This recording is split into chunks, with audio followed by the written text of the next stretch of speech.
पूछ रहे हैं कि सनातन धर्म, जिसे हम हिंदू धर्म भी कह देते हैं, उसके सामने सबसे बड़ा खतरा क्या है? देखो, व्यवहारिक रूप से धर्म की बुनियाद होते हैं धर्म ग्रंथ। आदर्श रूप से पूछोगे तो धर्म की बुनियाद होती है आत्मा। धर्म का मतलब होता है आत्मा के अनुसार चलना और आत्मा की ही तरफ चलना, आत्मा की पुकार पर चलना, आत्मा के कहे पर चलना और आत्मा की तरफ को ही चलना। पर वो आदर्श बात है। आदर्श बात क्यों है? क्योंकि मन को अगर आत्मा का पता ही होता तो उसे धर्म की फिर जरूरत क्यों पड़ती? मन बहका हुआ है, मन आत्मा से दूर है, तभी तो उसे धर्म चाहिए ना, ताकि वो आत्मा माने सत्य, आत्मा माने शांति, ताकि वो आत्मा की तरफ जा सके। इसीलिए तो मन को धर्म की जरूरत है। इसीलिए धर्म के केंद्र पर होते हैं धर्म के जो सर्वोच्च ग्रंथ हैं। वो बताते हैं कि कैसे जीवन है, जीवन किसका है, जीव की सच्चाई क्या है, मन किसको कहते हैं, विचार क्या है, भावनाएं क्या हैं, संबंध क्या है। ये बताना काम है धर्म ग्रंथों का, और धर्म के केंद्र पर धर्म ग्रंथ बैठे हैं। ठीक है, तो जब तक किसी भी धर्म के अनुयायियों में अपने ग्रंथों के प्रति सम्मान रहेगा, झुकाव रहेगा और धर्म ग्रंथों का ज्ञान रहेगा, तब तक धर्म को खतरा नहीं हो सकता। अभी हालत बहुत गड़बड़ हो गई है, बड़ी चिंता की बात है। मैं उपनिषदों पर दिन रात बोलता हूं। हिंदी अंग्रेजी दोनों भाषाओं में हमारे कोर्स चलते हैं, और उनके बारे में जब भी कोई सूचना बाहर जाती है या सत्रों से कोई उक्ति, कोई उद्धरण कहीं प्रकाशित होता है, तो लोग पूछते हैं ये उपनिषद क्या है, हम इन्हें कहाँ से पढ़ सकते हैं, कहाँ से खरीदें। जिसको तुम आम हिंदू बोलते हो, उसका अपने धर्म की केंद्रीय किताबों से कोई संबंध ही नहीं रह गया है, और यही इस समय धर्म के लिए सबसे बड़ा खतरा है। आपको अगर झूठ मूठ के उग्र नारे लगाने हैं धर्म की रक्षा के लिए, तो आप कह सकते हैं कि आपके धर्म को किसी दूसरे धर्म से बहुत ज्यादा खतरा है।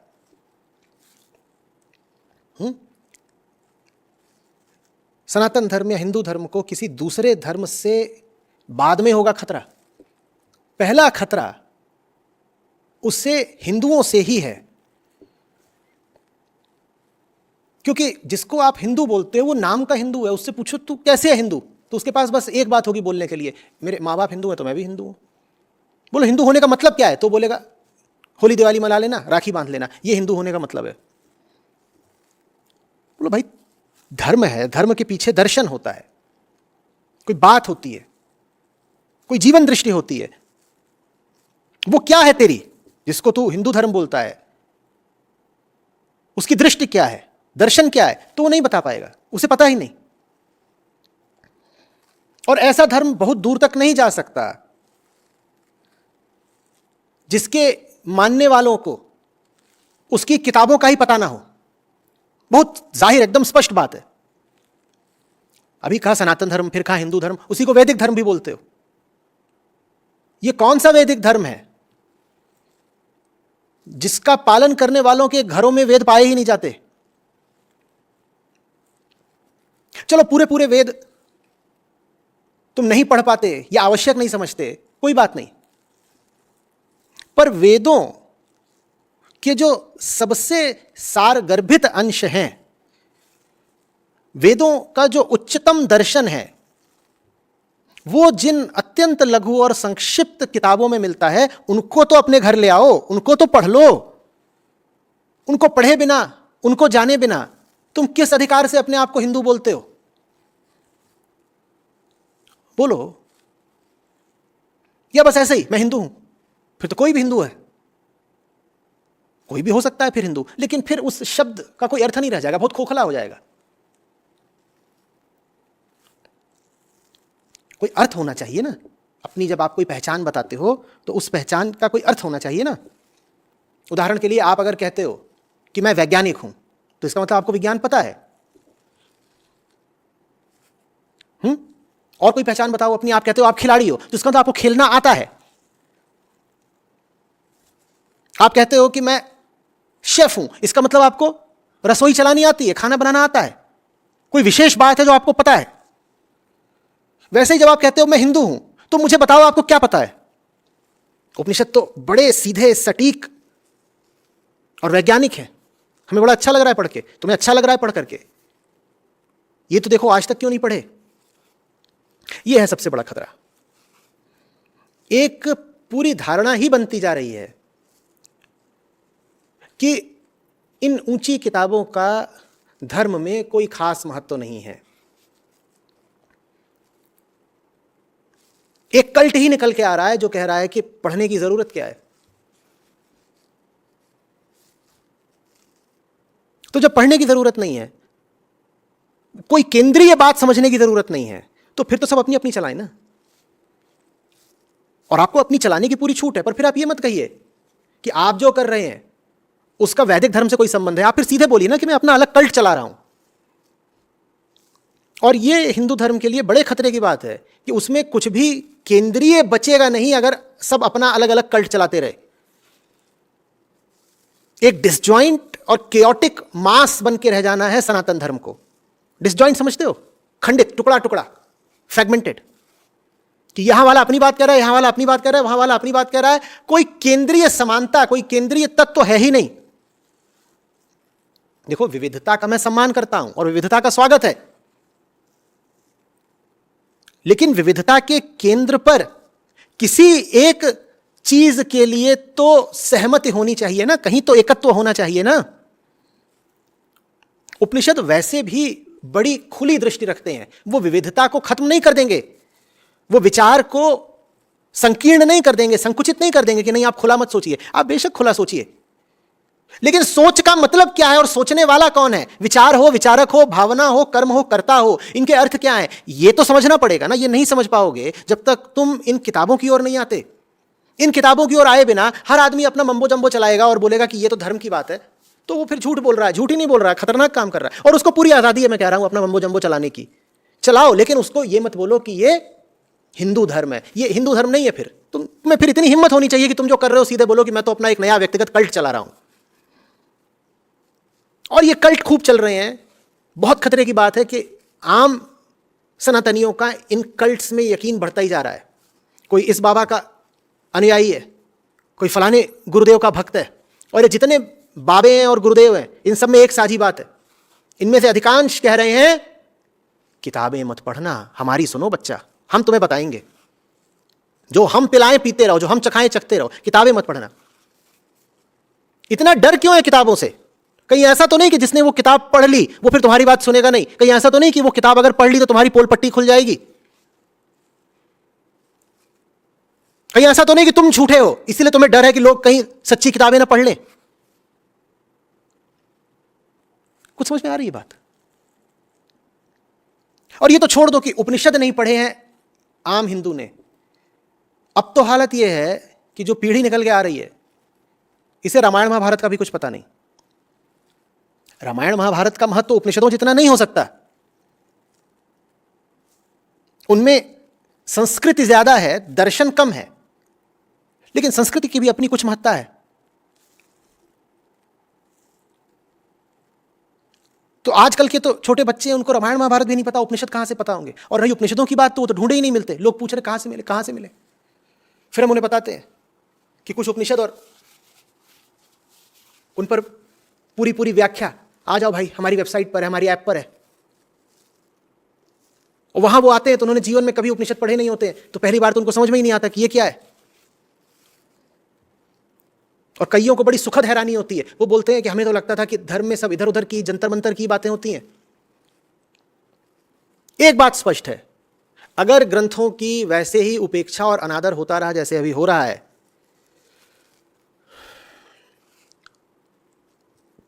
तो सनातन धर्म को और ज्यादा कमजोर होने से कोई नहीं बचा सकता।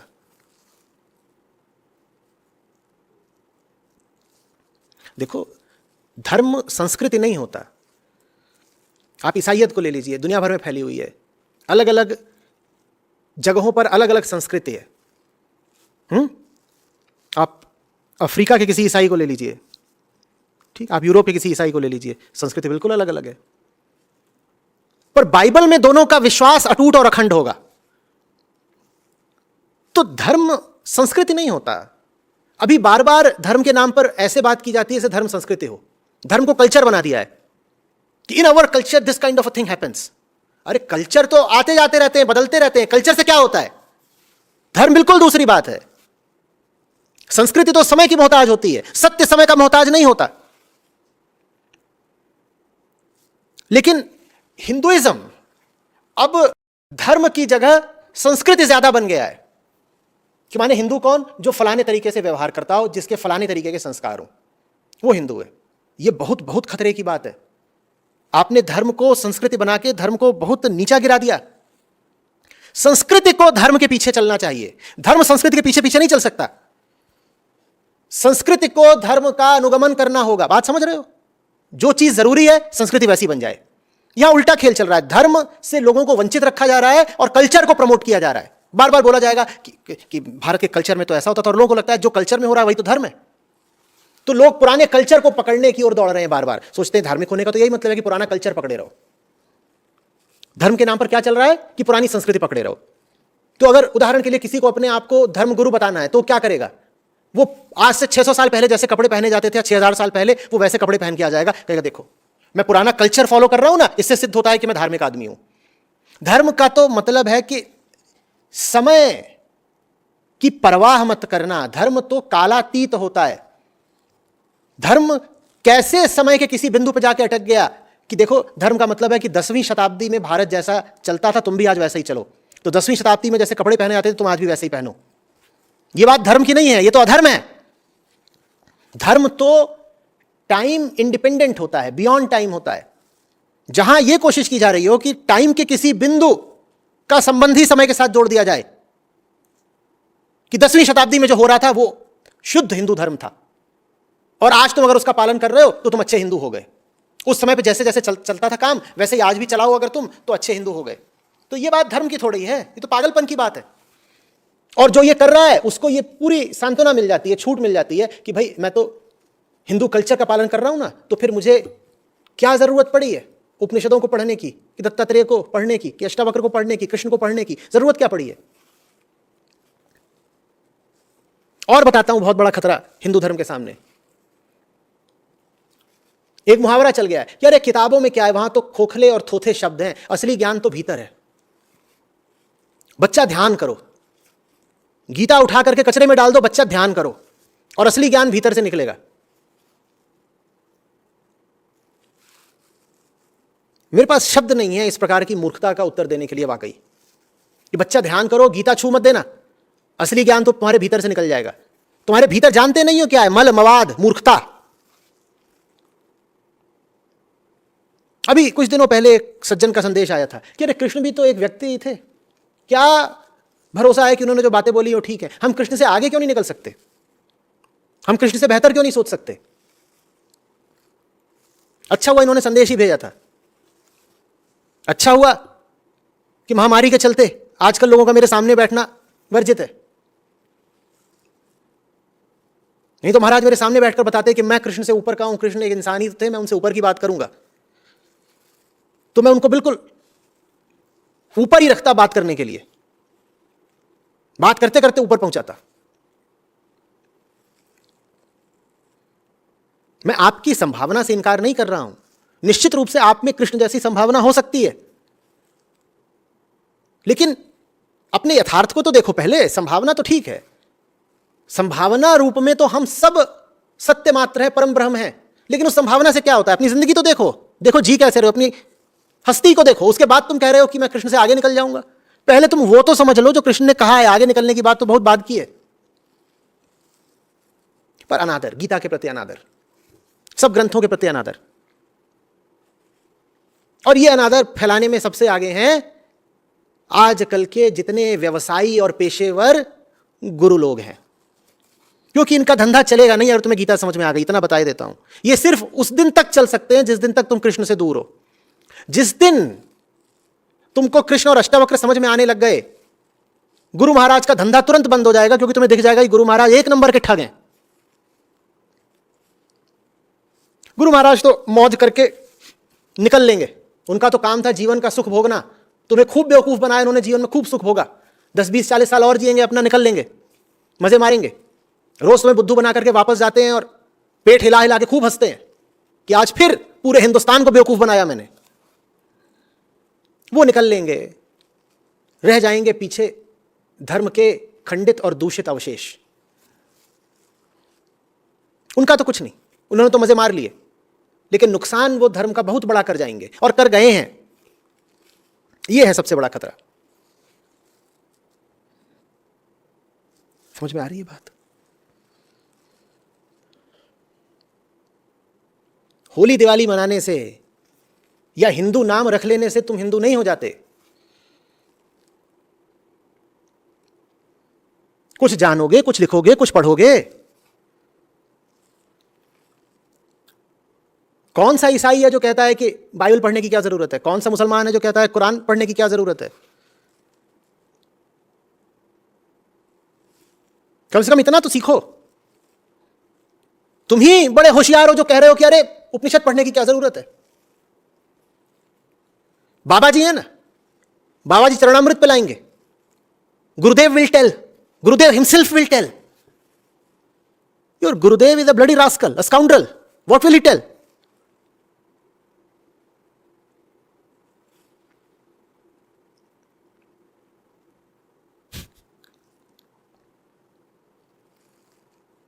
न जाने कहां से यह प्रथा शुरू हुई है।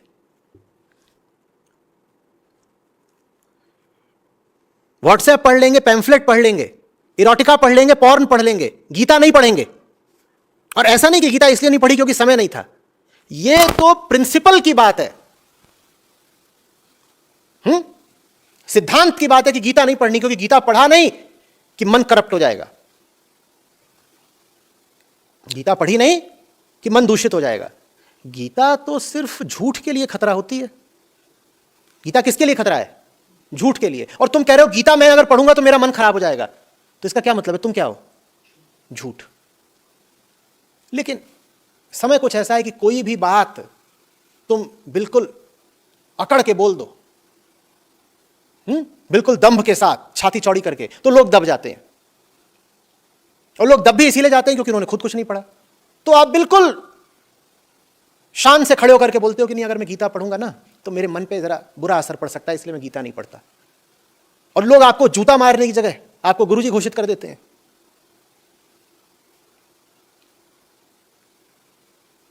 प्रकाश से तो अंधेरा ही घबराता है, नहीं? ज्ञान से तो अज्ञान ही घबराता है। और गीता से तो कोई महाअधर्मी होगा वही दूर भागेगा।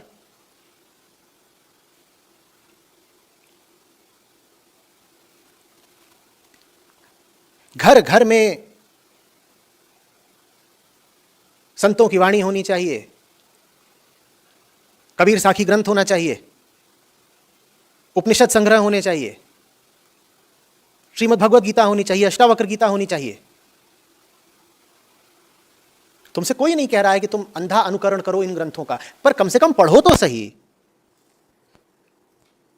वरना समझाओ कि पढ़ने में तुम्हें क्या आपत्ति है। नहीं पढ़ेंगे ही नहीं।